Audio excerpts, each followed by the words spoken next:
Bonjour, bienvenue au webinaire La propriété intellectuelle face à la révolution de l'intelligence artificielle, aperçu international et focus sur le Vietnam, co-organisé par l'AEF et l'Alliance francophone de la propriété intellectuelle.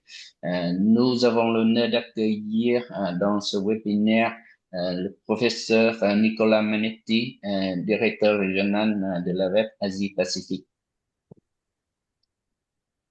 Merci. Nous avons l'honneur de vous présenter nos trois intervenants de ce webinaire. Monsieur Fabrice Perronneau euh, de l'Institut national de la propriété intellectuelle, qui nous rejoint depuis le Singapour. Bonjour. Monsieur, Monsieur Alexandre Hotan, qui est voilà, qui vient de la du cabinet de RBA, voilà, du cabinet qui offre des services juridiques au Vietnam, voilà. Et Monsieur Benoît Tarty, euh, qui euh, vient d'un projet européen, IPSME Helpdesk. Bonjour à tous.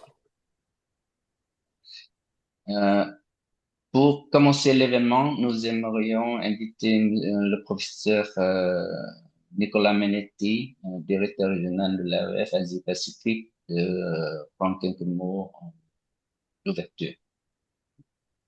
Ok, merci. Vous m'entendez bien? Oui. Oui, Quelques mots rapidement, hein. Mesdames et messieurs, je vous salue toutes et tous déjà depuis la Chine, où je participe en ce moment même au World Digital Education Conference, dont le thème cette année est précisément l'intelligence artificielle et l'éducation.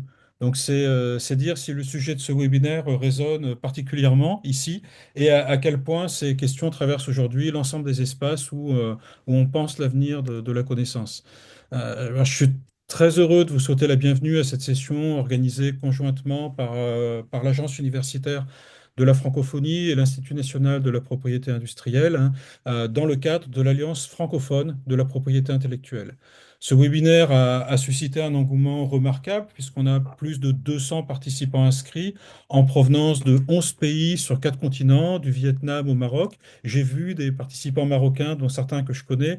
Je salue Nawal, par exemple, du Canada à la Côte d'Ivoire, en passant par l'Indonésie, la Thaïlande, le Vanuatu, la Tunisie, l'Argentine, etc. Donc des enseignants, chercheurs, juristes, étudiants, professionnels d'entreprise et la diversité des profils présents témoignent de l'acuité du sujet. C'est un beau succès et je vous remercie de votre participation. L'intelligence IA, l'intelligence artificielle, transforme en profondeur les pratiques de création, de recherche, d'innovation, et donc elle soulève en même temps des questions juridiques fondamentales auxquelles ni les systèmes de propriété intellectuelle, ni les acteurs qui les utilisent ne sont encore pleinement préparés. Comment protéger les créations assistées par IA? Quels droits sur les données utilisées pour entraîner les systèmes? Comment naviguer dans ce nouveau paysage, que l'on soit chercheur, enseignant ou porteur de projet? Ce ne sont pas des questions abstraites, hein, elles nous concernent toutes et tous. Donc, trois experts de haut niveau vont nous apporter leurs éclairages ce matin. Je les remercie chaleureusement pour leur engagement dans cet espace francophone. Alors, ces enjeux s'inscrivent également dans un agenda politique plus large, hein, puisqu'en novembre prochain, Phnom Penh, au Cambodge, accueillera le sommet des chefs d'État et de gouvernement de la francophonie, dont l'AUF est opérateur pour l'enseignement supérieur et la recherche. L'intelligence artificielle et ses implications pour la souveraineté numérique, pour l'innovation, pour la protection des savoirs seront au cœur des débats. Ce webinaire y contribue à sa façon en dotant notre communauté francophone de repères pour travailler dans ces discussions. L'AUF s'inscrit pleinement dans ces enjeux. La transformation numérique et l'IA générative constituent un des 5 axes de notre stratégie 2026-2029 et soutenir la maîtrise des cadres juridiques qui gouvernent l'innovation fait partie intégrante de cette ambition et c'est le sens de notre engagement aux côtés de l'INPI dans ce programme. Donc, je forme le vœu que ce webinaire puisse vous apporter des réponses concrètes peut-être aussi de nouvelles questions à explorer. En tout cas, je vous souhaite d'excellents échanges et vous remercie de votre attention. Merci, Monsieur le Directeur.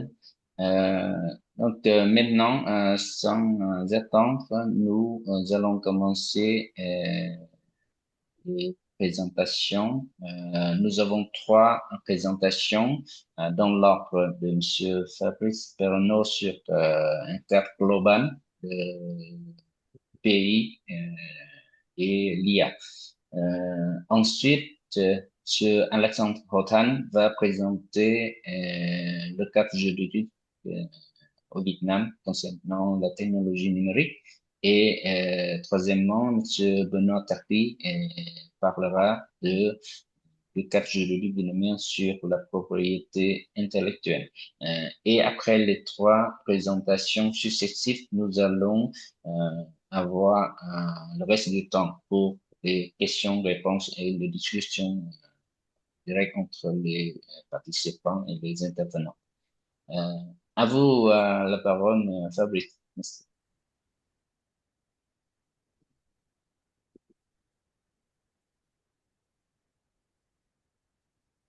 Les documents sont tous déposés sur le site Google Drive. Vous avez tout le lien. Vous pouvez les télécharger et les utiliser tout au long de la présentation. Bonjour à toutes et à tous. Merci Dai pour d'être le modérateur aujourd'hui. Merci à l'AUF Asie-Pacifique d'avoir et à l'AUF Vietnam d'avoir organisé cet événement. Et c'est un plaisir pour moi, Benoît et Alexandre d'intervenir sur ce thème, on va dire, pleinement d'actualité, comme l'indiquait Nicolas. Donc, je ne sais pas si vous voyez mon écran. Donc, moi, je vais vous parler, avant qu'on se focalise sur le Vietnam avec Benoît et Alexandre, moi, je vais vous parler de propriété intellectuelle et intelligence artificielle avec deux grands chapitres. Un premier chapitre sur la protection par brevet des inventions liées à l'intelligence artificielle et un second chapitre qui sera un peu plus court sur droit d'auteur et IA, une approche comparée entre la France, l'Europe et l'Asie. Juste redire quelques mots du contexte dans lequel est organisée cette conférence. Donc, c'est comme l'indiquait Nicolas, c'est dans le cadre de l'Alliance francophone de la propriété intellectuelle qui a été lancée lors du dernier sommet de la francophonie en fin d'année dernière, qui a été créée cette alliance, regroupant à la fois des offices de propriété intellectuelle, mais aussi des centres de formation, des centres universitaires et aussi des professionnels dans le domaine. Je ne vais pas rentrer plus dans le détail. L'objectif, il est double, c'est de promouvoir à la fois la langue française, mais aussi de promouvoir l'expertise francophone dans tous les écosystèmes de l'innovation sur ces thématiques de la propriété intellectuelle. Donc, et l'AUF est un partenaire majeur pour le déploiement, on va dire, de cette action, à la fois au Vietnam, mais aussi partout dans le monde. Et encore une nouvelle fois, merci pour votre mobilisation et merci à mes deux collègues français pour leur participation aujourd'hui. Je ne vais pas rentrer dans le détail sur l'INPI. L'INPI, c'est l'Institut national de la propriété industrielle. C'est l'organisme en France qui est en charge d'examiner et de délivrer les titres de propriété industrielle, les brevets, les marques, les dessins et modèles, les indications géographiques, industrielles et artisanales. Mais on a aussi une mission, on va dire, d'accompagnement des entreprises, que ce soit par de la formation, du conseil, de la sensibilisation. Et on fait cela à la fois en France à destination des entreprises françaises, mais également à l'étranger pour aussi, entre guillemets, accompagner ces entreprises dans leur expansion à l'international et sécuriser leur démarche. Alors, ça se fait via ce canal-là, mais aussi notre action comporte aussi des volets de coopération bilatérale avec les offices de propriété intellectuelle de la zone, notamment la coopération avec le Vietnam est très ancienne et a plus de 30 ans. Et puis, à côté de ça, on travaille aussi sur des sujets d'intérêt pour nos zones. Et en l'occurrence, ici, en Asie du Sud-Est, ce sont principalement les indications géographiques, la lutte contre la contrefaçon, et puis cette alliance francophone de la propriété intellectuelle, avec notamment la présence du Cambodge, du Laos et du Vietnam dans l'Organisation internationale de la francophonie. J'avance. Donc, pour rappeler quelques… Je ne vais pas faire un cours de propriété intellectuelle, juste rappeler ici que la propriété intellectuelle, ce n'est pas une fin en soi, c'est juste un moyen qui permet d'accompagner les démarches de création et d'innovation, qui sont, comme vous le savez tous, des moteurs de croissance et de compétitivité. Et donc, l'API, c'est l'ensemble des droits exclusifs accordés sur des créations intellectuelles à l'auteur d'une œuvre de l'esprit. Alors, il y a des choses qui ne sont pas protégeables, hein, comme vous avez là sur cette slide les méthodes mathématiques, les découvertes, les théories scientifiques qui ne sont pas protégeables. Par contre, il y a tout un tas de créations, qu'elles soient techniques ou non techniques, qui peuvent bénéficier d'une protection. Et donc, la propriété intellectuelle est là pour, entre guillemets, récompenser ceux qui ont investi du temps et de l'argent pour innover et pour créer en leur donnant ce qu'on appelle un droit d'interdire, un monopole d'exploitation pendant un temps donné, sur une période donnée, pour justement pouvoir bénéficier de cet investissement qu'ils ont pu faire dans ce domaine de la création ou de l'innovation. La propriété intellectuelle aussi dans le domaine technique avec les brevets, ça permet aussi de contribuer au progrès de la science puisque la contrepartie de ce monopole d'exploitation, c'est que les informations vont être rendues accessibles au public et notamment en matière de brevets. 18 mois après le dépôt de la demande de brevet, il y aura une publication et donc les informations seront partagées avec tout le monde. Et enfin, l'API, ça permet aussi de mener des actions en contrefaçon lorsque vous êtes imité ou copié par des tiers. Et enfin, au-delà de cet avantage que ça donne, l'API, c'est aussi un outil de communication important. C'est un outil, c'est souvent vécu comme un coût, mais c'est aussi un outil générateur potentiel de revenus. On peut céder des droits de propriété intellectuelle, on peut concéder des licences, entre guillemets, louer son droit de propriété intellectuelle. Et c'est aussi parfois un outil important, notamment pour des startups, pour attirer des investisseurs, puisque c'est une preuve du caractère, on va dire, innovant et créatif de votre activité. Donc, si j'en viens au premier sujet, qui est la protection par brevet des inventions qui sont liées à l'intelligence artificielle, je voulais juste rappeler ici la définition qui a été adoptée par l'INPI et qui est sans doute une définition adoptée par la plupart des offices de propriété intellectuelle dans le monde. C'est un ensemble de théories et de techniques mises en œuvre en vue de réaliser des programmes informatiques, des modèles de calcul et des algorithmes qui permettent aux machines de reproduire une forme d'intelligence. Donc, voici la définition qui a été adoptée par l'INPI pour l'intelligence artificielle. Alors, si on fait un petit aperçu aujourd'hui des demandes de brevets qui sont arrivées à l'INPI, on voit que l'intelligence artificielle se retrouve dans tout type de domaine technique. Et là, vous avez un aperçu, que ce soit dans le domaine de la robotique, dans le domaine des méthodes de contrôle, dans l'analyse prédictive, dans la vision par ordinateur, dans le traitement du langage naturel. On voit aujourd'hui beaucoup d'inventions et donc de solutions techniques à des problèmes techniques qui mettent en œuvre l'intelligence artificielle. On verra tout à l'heure sur quelques slides la montée en puissance de l'intelligence artificielle. Donc, vous voyez ici, là, alors, je n'ai pas des chiffres hyper récents, mais je pense qu'aujourd'hui, les chiffres sont encore de même nature, voire plus importants.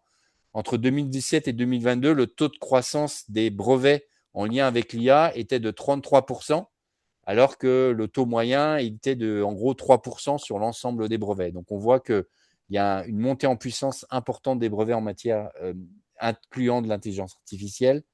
Vous avez aussi, selon une étude de l'OMPI, donc de l'Organisation mondiale de la propriété intellectuelle, entre 2024 et 2023, il y avait plus de 54 000 demandes de brevets qui avaient été déposées dans le domaine de l'IA générative. Et juste rappeler que l'IA générative, c'est qu'une part très minoritaire de l'ensemble des brevets qui sont déposés et qui portent sur l'intelligence artificielle.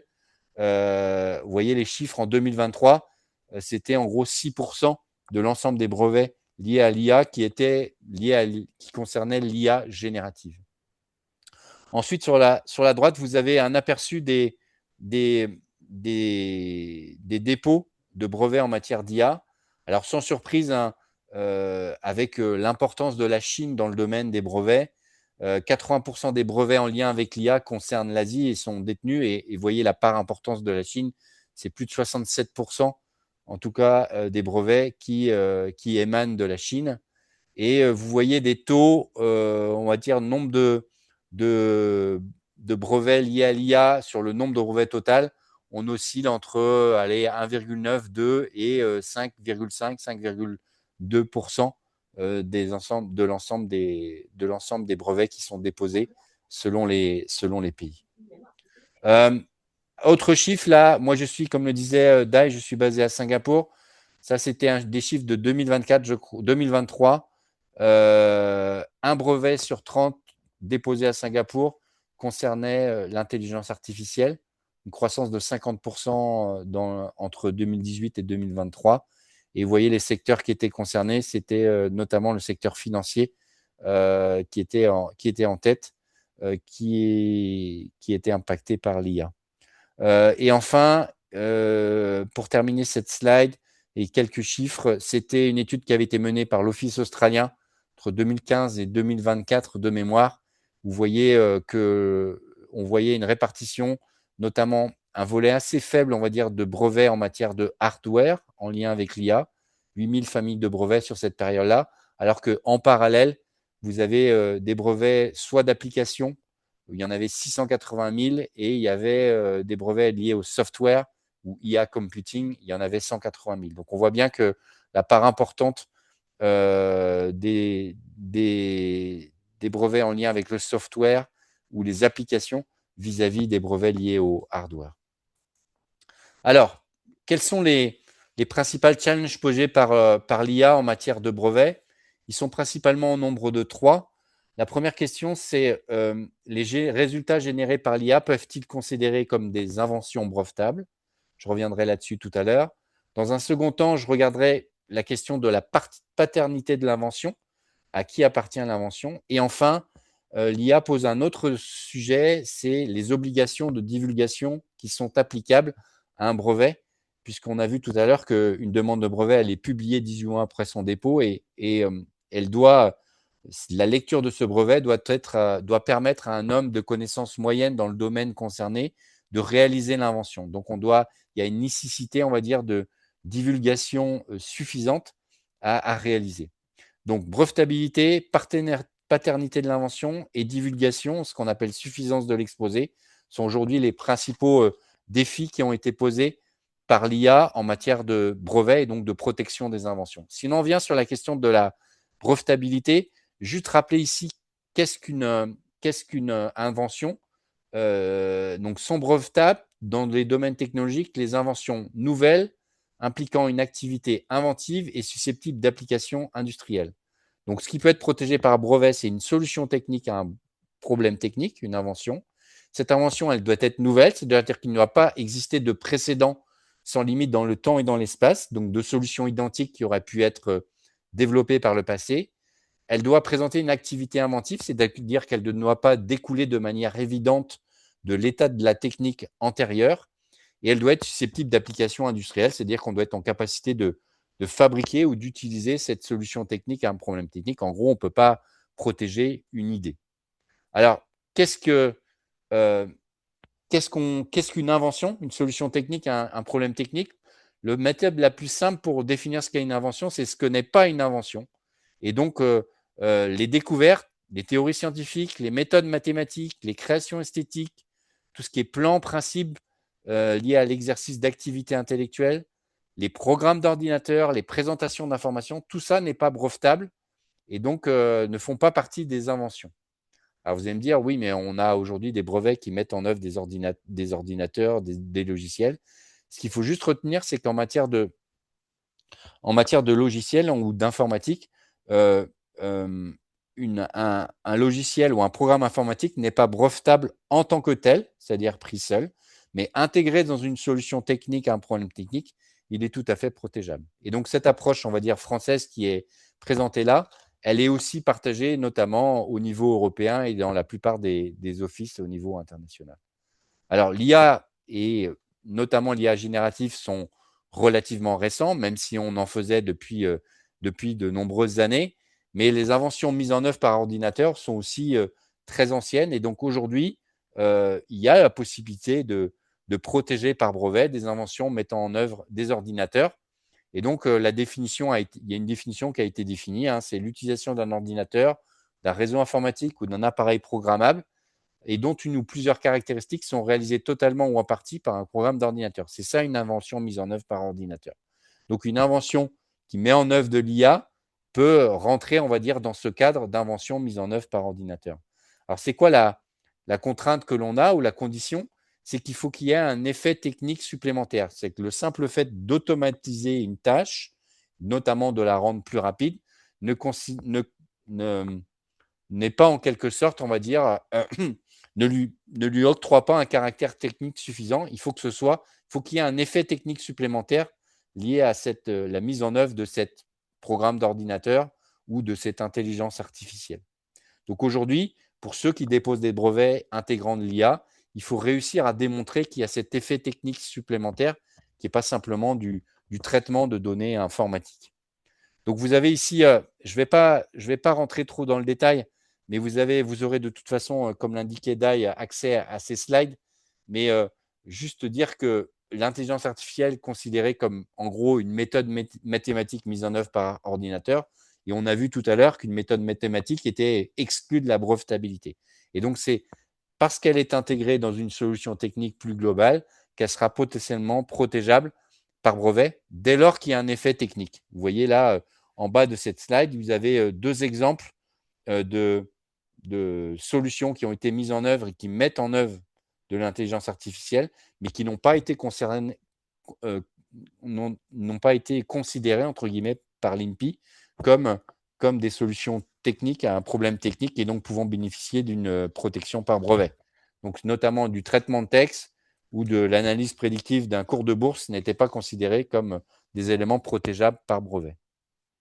Par contre, là, vous avez des exemples, comme je l'évoquais tout à l'heure, qui ont mis en œuvre de l'IA et qui ont pu bénéficier d'une protection par brevet, notamment de la vision par ordinateur, la reconnaissance de l'environnement d'un véhicule, par exemple, autonome à partir de capteurs, analyser des images numériques en vue de la reconnaissance d'un événement ou comme une tumeur dans une série d'images, etc., etc. Tout ce qui est lié à la reconnaissance de parole, l'interface homme-machine, tout ce qui est lié à la robotique, des procédés de contrôle de commande, etc. Tout ça, c'est dès lors qu'il y a un effet technique, on va dire, supplémentaire, au-delà du traitement des données, on peut envisager une protection de cette solution technique, même si elle intègre de l'intelligence artificielle.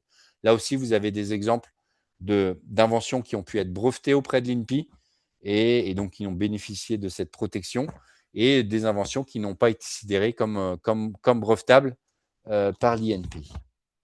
Voilà, c'était le point brevetabilité. Le point paternité de l'invention. Pour ceux qui se sont pensés sur le sujet, ils ont sans doute entendu parler de DABUS. DABUS, en fait, c'est le nom d'une intelligence artificielle. Et il y a un professeur en 2019, M. Stéphane Thaler, qui a déposé dans différents offices de propriété intellectuelle dans le monde une demande de brevet sur une solution technique avec comme inventeur une intelligence artificielle qui s'appelait DABUS. Et donc, ça a généré tout un émoi dans la communauté, on va dire, de la propriété intellectuelle internationale pour savoir est-ce qu'on pouvait ou pas enregistrer cette demande de brevet dont l'inventeur n'était pas une personne physique, mais une intelligence artificielle. Aujourd'hui, il y a un consensus, on va dire, à peu près général pour dire qu'un inventeur est forcément une personne physique et on ne peut pas, à date, aujourd'hui, en France, au niveau européen et dans beaucoup de pays dans le monde, et notamment au Vietnam, on ne peut pas déposer un brevet avec comme inventeur une intelligence artificielle. Aujourd'hui, l'inventeur est forcément une personne physique, même si cette personne physique a pu bénéficier de l'appui de l'intelligence artificielle pour réaliser son invention. Et donc, c'est important de garder ça en tête. Et aujourd'hui, les inventions qui ne nécessiteraient pas d'intervention humaine restent extrêmement peu nombreuses. Donc aujourd'hui, on n'en est pas encore là, mais c'est sans doute un sujet qui viendra par la suite. Donc, la situation en France, comme le disais, dans le code de la propriété intellectuelle, et peut-être que Benoît reviendra là-dessus aussi pour le Vietnam, mais en tout cas en France, c'est forcément une personne physique, l'inventeur. Une intelligence artificielle n'a pas de personnalité juridique, donc ça ne peut pas être un inventeur, ça ne peut pas être un déposant de brevet. L'obligation, c'est d'avoir cette personne physique. Alors, tout ceci, quand même, a été forcément impacté, notamment suite à l'affaire DABUS. Donc, aujourd'hui, il y a un certain nombre de réflexions qui sont menées au niveau international, notamment au niveau de l'Organisation mondiale de la propriété intellectuelle, sur ces questions notamment de la création potentiellement d'un statut juridique hybride pour les créations d'IA et sur l'adaptation des critères traditionnels de brevetabilité. Et puis, certains proposent, aujourd'hui, ce n'est pas tranché, de maintenir un système de brevet avec un inventeur humain, mais de créer en parallèle une sorte de nouveau régime pour des inventions qui seraient générées par de l'IA, avec une durée de protection qui serait réduite, qui serait plus de 20 ans, comme ça l'est le cas pour le brevet traditionnel, avec des conditions très particulières. Mais tout ça, c'est une réflexion qui est en cours. Juste dire qu'aujourd'hui, quand même, ce sujet est important parce que beaucoup d'entreprises investissent forcément dans l'IA pour innover. Et donc, derrière, s'ils n'ont pas la possibilité de protéger leur création suite à cet investissement majeur qu'ils auraient pu faire sur l'intelligence artificielle, ça va poser question sur leur volonté de poursuivre une innovation dès lors qu'ils ne peuvent pas, entre guillemets, se protéger d'éventuelles personnes qui pourraient les copier, les imiter et profiter, entre guillemets, de l'investissement qu'ils auraient pu réaliser pour réaliser ces innovations. Mais d'un autre côté, est-ce qu'on ne prend pas le risque d'avoir un nombre exponentiel de brevets apparaître si on autorise tous les brevets basés sur l'intelligence artificielle? Et enfin, le dernier point que je voulais évoquer après les critères de brevetabilité, de paternité de l'invention, le dernier, on va dire, challenge posé par l'IA, c'est la question de la divulgation, donc de la suffisance de l'exposé. Donc, comme je disais tout à l'heure, une invention doit pouvoir être réalisée sur la base de la lecture de la demande de brevet. Et donc, il faut en dire suffisamment dans le brevet pour que celui-ci puisse être accepté. Alors, au niveau de l'INPI, l'Office ne sera pas en mesure de refuser un brevet sur ce critère-là d'absence de suffisance d'exposé. Mais par contre, il y a un tiers pour formaliser ce qu'on appelle une opposition parce qu'il estime qu'on ne respecte pas cette nécessité de divulgation suffisante de l'invention. Et donc là, vous avez un exemple d'une opposition qui a été formulée auprès de l'INPI par une personne vis-à-vis d'un brevet qui concernait un procédé d'analyse d'image utilisant un réseau de neurones pour la détermination de la position d'éléments géométriques remarquables sur les images. En gros, c'était un moyen de détecter une éventuelle pathologie. Et donc, l'opposant a demandé la révocation de ce brevet sur la base qu'il y avait une absence de nouveauté, un défaut d'activité inventive. On a vu tout à l'heure que c'était 2 critères, on va dire, nécessaires pour pouvoir protéger une invention, mais aussi pour motif d'insuffisance de l'exposé. Et donc, ces arguments étaient les suivants. La constitution des données d'entraînement n'était pas connue dans la description du brevet. La nature des réseaux de neurones utilisés n'était pas présentée. La nature de l'entraînement réalisé n'était pas présentée. Les éventuelles stratégies d'augmentation de données, la fonction mathématique d'optimisation utilisée lors de l'apprentissage. Donc, il y avait, selon l'opposant, une absence importante d'informations qui ne permettait pas, on va dire, de considérer que la divulgation était suffisante. Et donc, c'est sur cette base-là qu'il a formulé une opposition. Alors, les arguments du déposant de brevet étaient les suivants. C'est que le réseau de neurones revendiqué était de type de réseau de neurones convolutionnel. Ce n'était pas qu'un simple outil mathématique permettant de réaliser le procédé revendiqué. Et aucune performance du procédé n'est revendiquée. Donc, il ne demandait pas une protection, on va dire, sur ce procédé. Donc, en gros, ce qu'il faut retenir de ce cas concret, c'est qu'en gros, il y a 2 situations distinctes. C'est la première situation où l'IA est utilisée par l'inventeur pour parvenir à l'invention, mais où le produit en tant qu'invention peut être fait sans passer par l'IA. Et donc, dans ce cas-là, il n'y a pas besoin de divulguer l'intelligence artificielle. Par contre, si on a des algorithmes qui font partie de l'invention, et donc l'IA elle-même fait partie de l'invention, dans ce cas, il est nécessaire de divulguer l'algorithme, sinon l'homme de métier ne pourra pas réaliser l'invention. Et on a vu tout à l'heure que c'était une condition nécessaire pour pouvoir bénéficier d'une protection par brevet pendant un temps donné sur un territoire donné. Donc, vous avez sur cette slide, là, on va dire la synthèse des principaux points que j'ai pu évoquer ici en matière de de IA et de protection des inventions par brevet. Comme le temps passe, je passe sur cette slide. Donc, on en vient au point numéro 2 de mon propos. Droit d'auteur et intelligence artificielle, approche comparée France-Europe, Asie. Il y a 2 sujets essentiels, on va dire, en matière de IA et de droit d'auteur. Il y a un premier sujet, c'est la violation potentielle du droit d'auteur par les développeurs des outils IA génératives, parce que vous savez, il faut des données d'entraînement. Et donc là, ça pose des questions sur quelles données d'entraînement on utilise pour faire travailler ces intelligences artificielles. Et 2, est-ce que les œuvres produites par ou avec de l'IA sont protégées par le droit d'auteur? Alors, je vais évacuer le point numéro 2. Aujourd'hui, il n'existe pas de droit d'auteur pour des créations générées par l'IA. Alors, je ne dis pas que la loi évoluera, mais on est un peu dans la même approche qu'en matière de brevet. Aujourd'hui, l'auteur est forcément une personne physique et pour pouvoir être protégé par le droit d'auteur, il faut que cette œuvre soit originale, surtout qu'on y retrouve l'empreinte de l'auteur, alors que cette œuvre soit du texte, des images, du son, etc.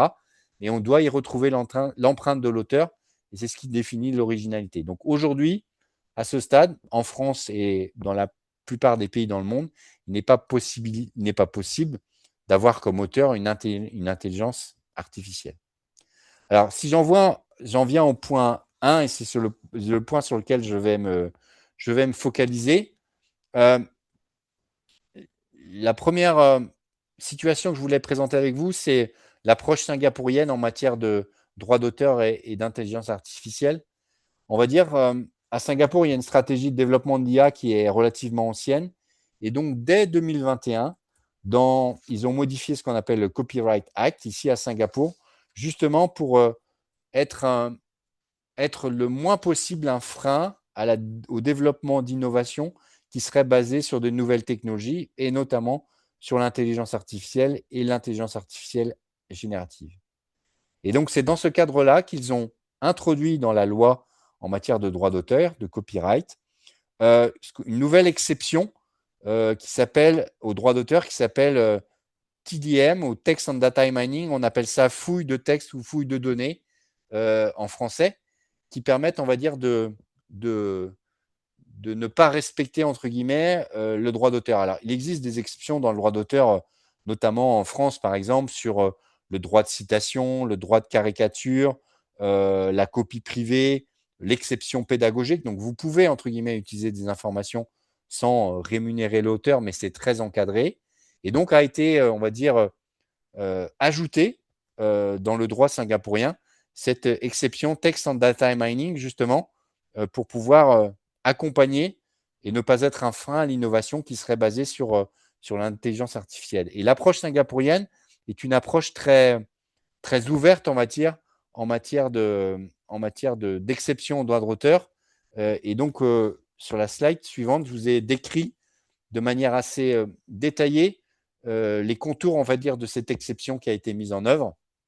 Et donc, cette exception, elle concerne à la fois des usages commerciaux et non commerciaux. On verra que dans d'autres pays, on limite ça peut-être à la recherche ou à l'éducation. Elle concerne tous les types d'œuvres protégées par le droit d'auteur, donc pas seulement le texte, mais ça peut être du son, des vidéos, etc., etc. Et enfin, le point le plus important, c'est qu'on ne peut pas déroger de manière contractuelle à cette règle, à cette exception. Donc, vous ne pourriez pas signer un contrat qui remettrait en cause, entre guillemets, cette exception de fouille, de text and data mining au droit d'auteur pour essayer d'en restreindre, on va dire, l'usage. Donc, vous avez un lien, vous pourrez aller voir plus en détail ce qui se passe. Si on regarde sur la partie européenne, aujourd'hui, il y a 2 textes principaux. Le premier texte, c'est la directive DSM qui date de 2019, alors qui est relativement ancienne et l'intelligence artificielle, notamment l'intelligence artificielle générative, à cette époque-là, n'était pas encore ultra développée. Mais vous voyez que là, cette exception, on va dire, au droit d'auteur qui a été créée, elle concerne notamment des reproductions et d'extractions effectuées par des organismes de recherche et des institutions du patrimoine culturel à des fins de recherche scientifique. en supposant qu'ils aient un accès légal aux œuvres et aux objets destinés à être exploités. Donc, vous voyez que là, c'est beaucoup plus encadré. Côté singapourien, c'était tout type d'usage. Là, on voit que l'usage, il est de cette exception, il est vraiment très, très précis. Et on voit aussi dans le second paragraphe que cette exception, entre guillemets, ces œuvres, on va dire, qui vont être utilisées, doivent être légalement accessibles lorsqu'elles sont effectuées par toute institution, à condition que le texte qui a été exploité a été consulté légalement et que le titulaire du droit d'auteur n'ait pas expressément interdit l'utilisation du texte de l'œuvre à des fins d'exploration de données, de text and data mining. Donc, vous voyez que là, il y a un système, on va dire, d'options qui existe au niveau européen, qui s'appelle opt-out, ou droit de retrait, où l'auteur peut, entre guillemets, s'opposer à l'utilisation de ces données protégées par le droit d'auteur pour entraîner, on va dire, des modèles d'intelligence artificielle. Donc, vous voyez que l'approche européenne, elle est beaucoup plus restrictive que l'approche qui a été adoptée notamment par le Singapour, approche aussi assez ouverte, notamment au niveau du Japon. Le deuxième texte au niveau européen, c'est le règlement sur l'IA, qui est plus récent, qui date de 2024, qui vise à favoriser un développement et un déploiement responsable de l'intelligence artificielle dans l'Union européenne. Voilà, donc là aussi, on a essayé d'encadrer l'usage de l'IA, notamment en prenant en compte ces questions de droit d'auteur, avec la création de ce qu'on appelle une obligation de transparence, c'est-à-dire ceux qui utilisent de l'IA générative doivent, entre guillemets, être en capacité de présenter un résumé des droits qui ont été utilisés pour réaliser ce système d'IA générative. Alors, ça pose un certain nombre de questions sur, dans la pratique, comment ça fonctionne. En tout cas, la théorie, c'est comme ça.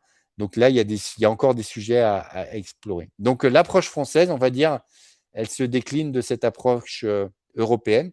Donc, il y a eu, notamment dans le Code de la propriété intellectuelle français, des modifications apportées, notamment pour transposer cette directive DSM que j'évoquais tout à l'heure, pour pouvoir ajouter à l'exception, on va dire, de copies privées, de courtes citations, de caricatures qui existaient déjà, une exception de text and data mining, justement, pour permettre le développement de systèmes d'IA génératifs. Et concernant l'IA Act que j'évoquais tout à l'heure, la France aurait souhaité sans doute une approche un peu plus ouverte, un peu moins restrictive. Mais comme vous le savez, au niveau européen, il y a forcément des compromis qui doivent être réalisés. Et donc, cette obligation de transparence, elle existe aujourd'hui. Mais derrière, la mise en œuvre sur le terrain est tout de suite plus compliquée. Et cette dernière slide, c'était juste pour signaler, on va dire, l'impact aujourd'hui déjà très important sur tous les métiers de l'industrie culturelle et créative de l'intelligence artificielle. Et donc, c'est vraiment un changement de paradigme avec, ça redéfinit la manière dont les acteurs doivent travailler, doivent pratiquer. Alors, que ce soit les auteurs, les journalistes, les traducteurs, les photographes, les musiciens, on voit qu'aujourd'hui, il y a déjà des conséquences qui apparaissent. Alors, soit ça peut être des pertes de revenus, des remplacements de certaines tâches par la concurrence de machines, parce que voilà, l'utilisation des systèmes d'IA sont forcément meilleurs marché.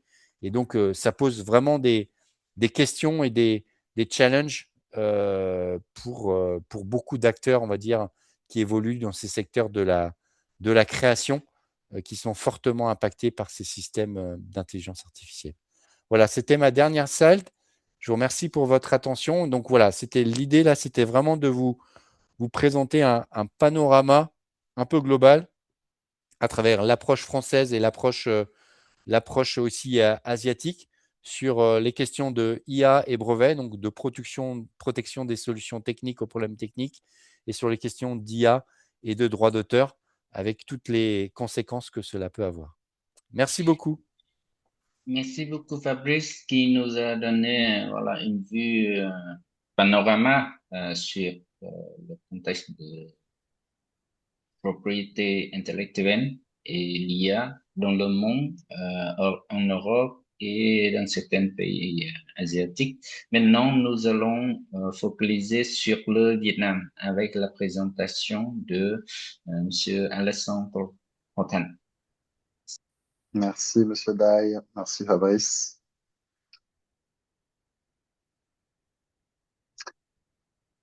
Donc, comme le sujet a déjà été introduit, hein, je vais passer un peu vite dessus, juste pour résumer pour RBA. Donc, nous sommes un groupe qui inclut à la fois des cabinets comptables et des cabinets d'avocats.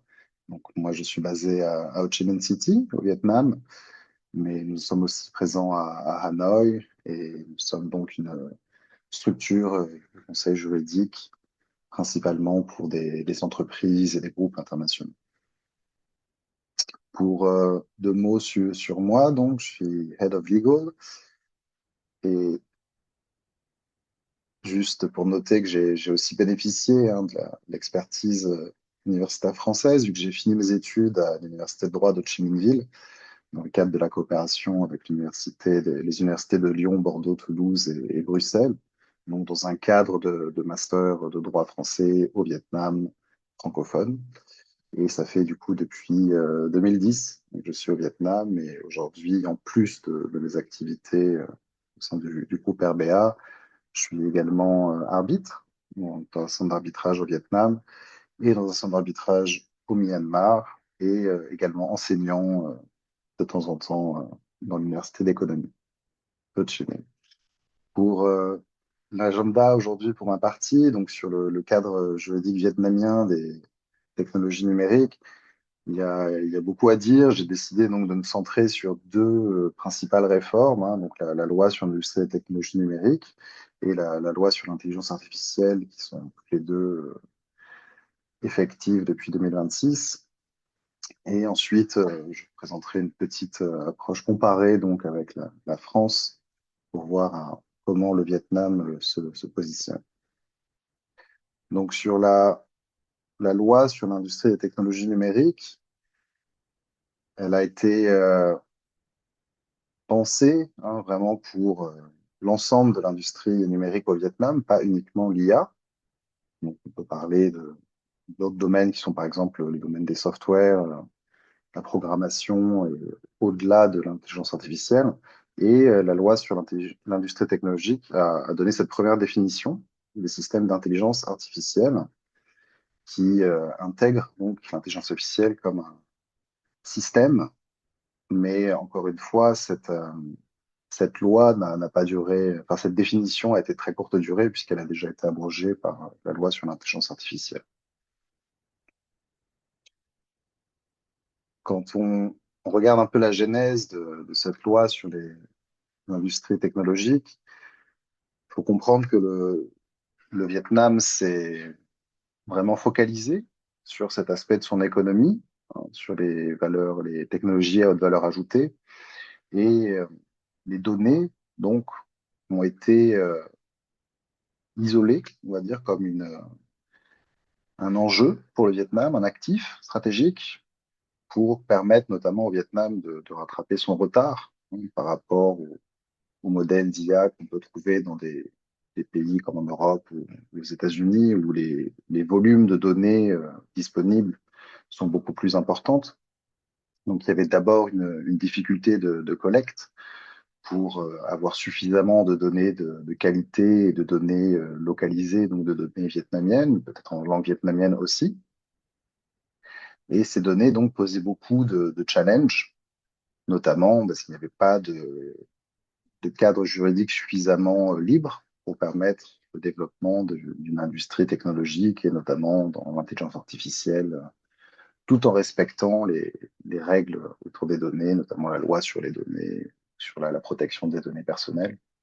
Donc, la loi sur les technologies numériques a développé ce mécanisme de sandbox pour permettre, dans un cadre restreint, d'avoir des exceptions, on va dire, à la protection des données, notamment pour ce qui est recherche avec un but non commercial. Donc, c'est toute la difficulté de la loi et de ce concept d'utilisation à des buts non commerciaux, mais on va dire que c'était nécessaire le cas d'avoir un mécanisme d'exception.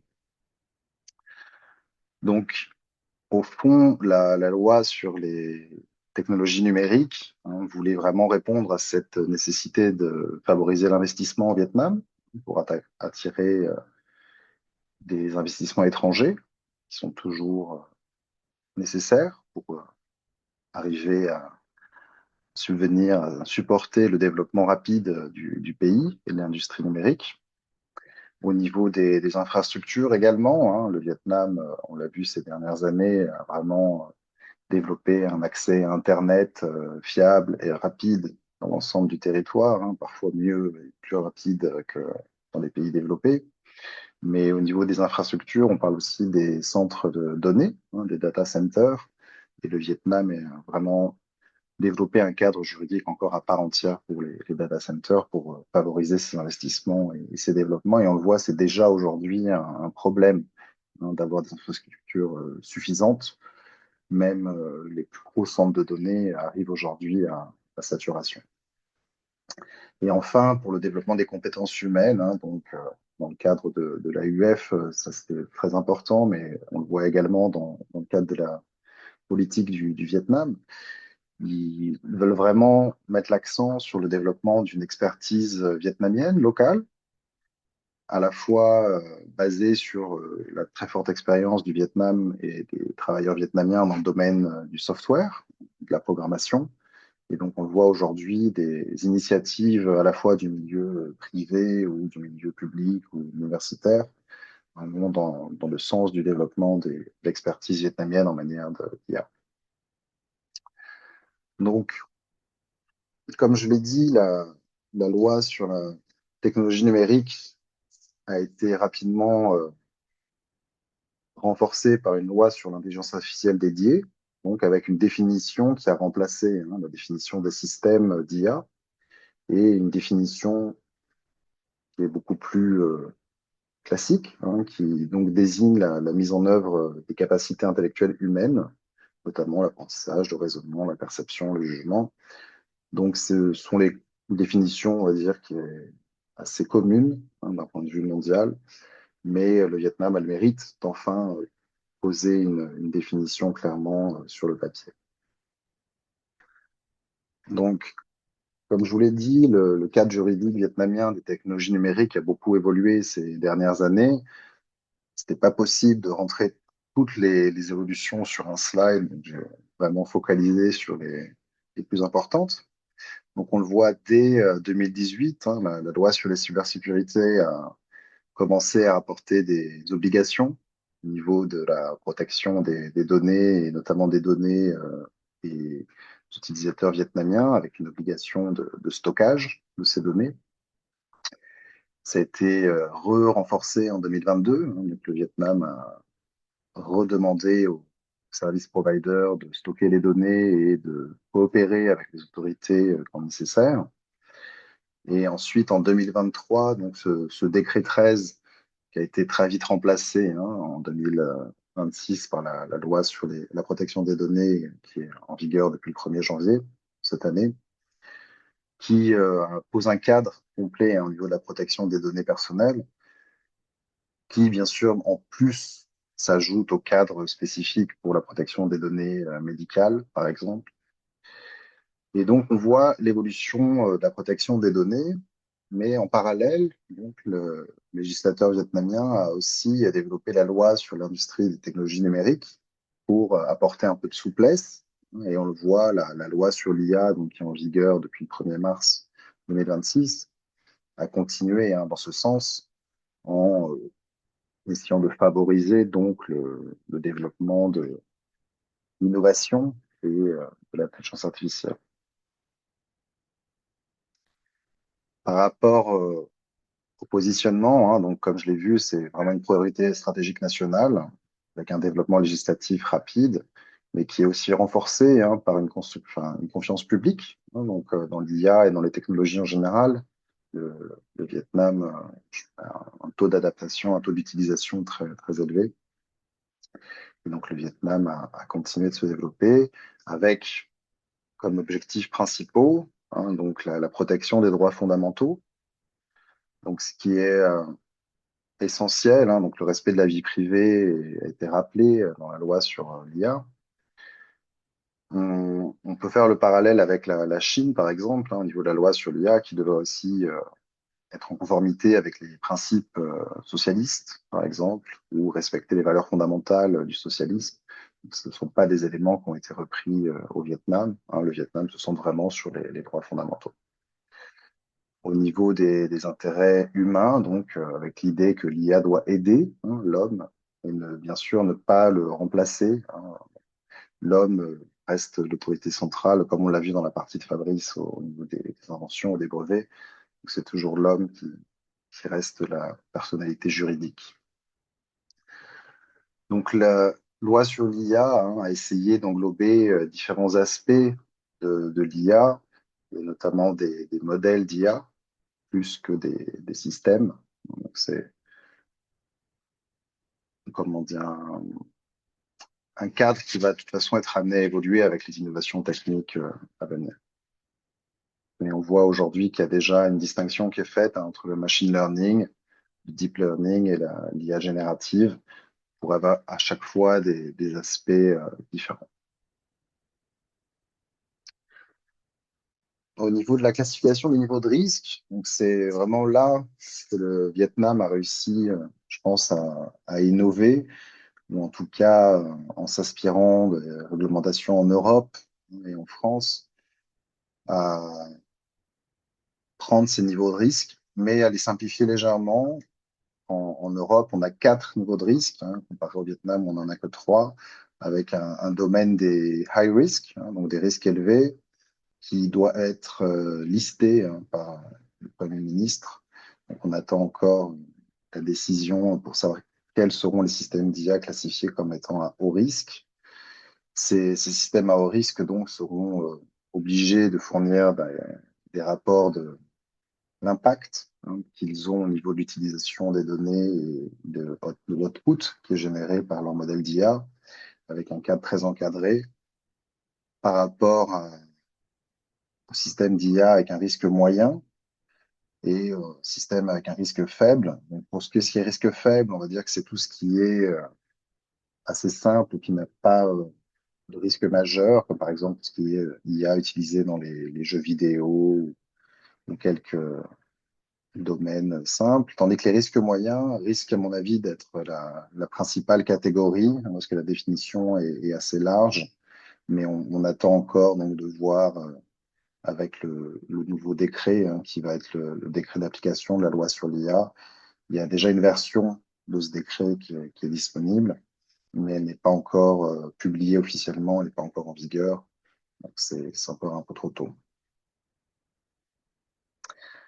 Donc on l'a vu, la classification des systèmes de risque au Vietnam est plus limitée. Il n'y a que trois niveaux de risque au lieu de 4. Pourquoi? Parce qu'en France, par exemple, on a un système de risque avec un niveau où l'IA est complètement interdite, hein, parce qu'on pense qu'il y a un domaine trop risqué, un risque trop grand pour même permettre l'utilisation. On peut penser notamment à tout ce qui est système d'IA, d'identification biométrique, etc., avec des domaines qui veulent être réservés à l'État, je pense, en pas mal de cas. Le Vietnam, donc, a un système de risque, une gestion des risques un peu plus ouverte, et je pense qui permettra d'avoir une approche plus ouverte pour l'innovation. Et on verra au niveau de la gouvernance qui est faite, hein, avec un guichet unique sous la tutelle du ministère des Sciences et Technologies, et avec la création d'un portail en ligne. Et ça rejoint donc la protection des données, mais aussi tout simplement le développement des données, hein. Comme je vous l'ai dit, le Vietnam a un retard au niveau des données qui sont disponibles, notamment en langue vietnamienne. Et donc l'idée de cette loi sur l'intelligence artificielle est vraiment de permettre une mutualisation des données disponibles, avec l'idée que toute donnée qui est publique et légalement accessible, sans subterfuge, puisse être utilisée donc, par les modèles d'IA. Donc, comme Fabrice le mentionnait plus tôt, En Europe, on a ce système à Singapour aussi de opt-out. Donc le Vietnam, par contre, n'a pas encore, au niveau de la protection des données, donné cette possibilité de opt-out. Donc à voir en pratique comment on peut essayer de protéger ces données publiques d'une utilisation par l'IA, mais pour l'instant, il n'y a pas encore de mécanisme clair. Pour ce qui en est de la transparence, donc on voit au niveau de l'Europe, on a un système de réglementation qui est très rigide, on va dire strict. La France essaye d'être un petit peu plus ouverte et de mettre l'accent sur la transparence à la fois des utilisateurs ou des plateformes d'IA. Le Vietnam, un système un peu hybride, j'ai envie de dire, avec d'un côté une transparence, une compliance, un respect des règles générales et des règles spécialisées au-delà du cadre de l'IA, et un accent mis vraiment sur la conformité plus que sur la compliance, sur la transparence pure.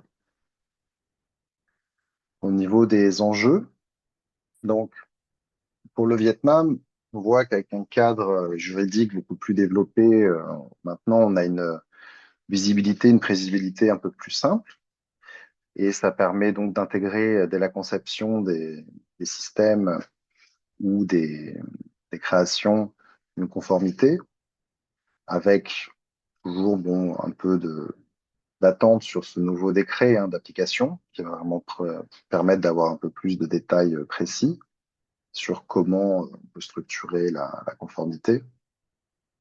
Avoir également une stratégie de propriété intellectuelle plus adaptée. Mais malheureusement, on attend encore voilà, de voir comment s'articule cette loi sur l'IA avec la loi sur les technologies numériques en pratique, et d'avoir un peu de jurisprudence pour mieux comprendre.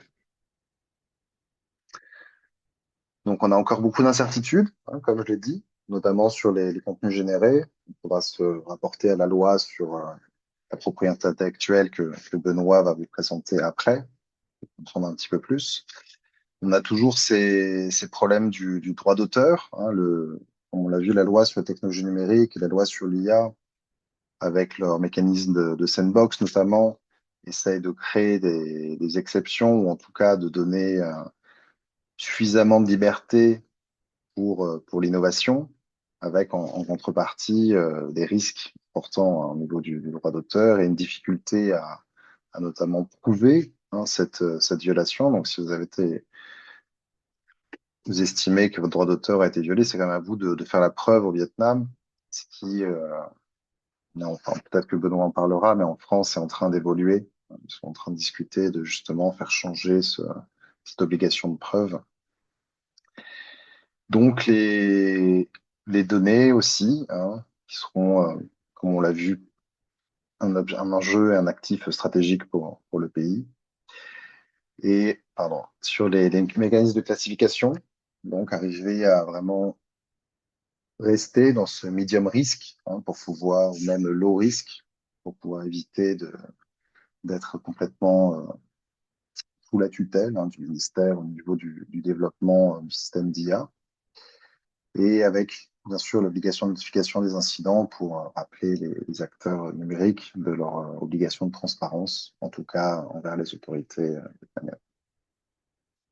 Donc en point clé, ces réformes sont vraiment essentielles aux objectifs de croissance importants du Vietnam.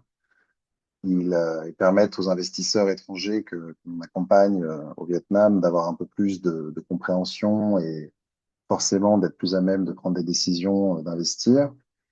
Et le Vietnam donc a vraiment mis l'IA comme un moteur de modernisation économique au-delà de l'aspect digital technologie, vraiment pour tous les domaines du Vietnam. Et voilà pour ma partie, et je vais vous laisser avec Benoît pour la suite. Merci Alexandre. Nous passons maintenant à Benoît qui parle plus spécifiquement sur la loi de propriété intellectuelle.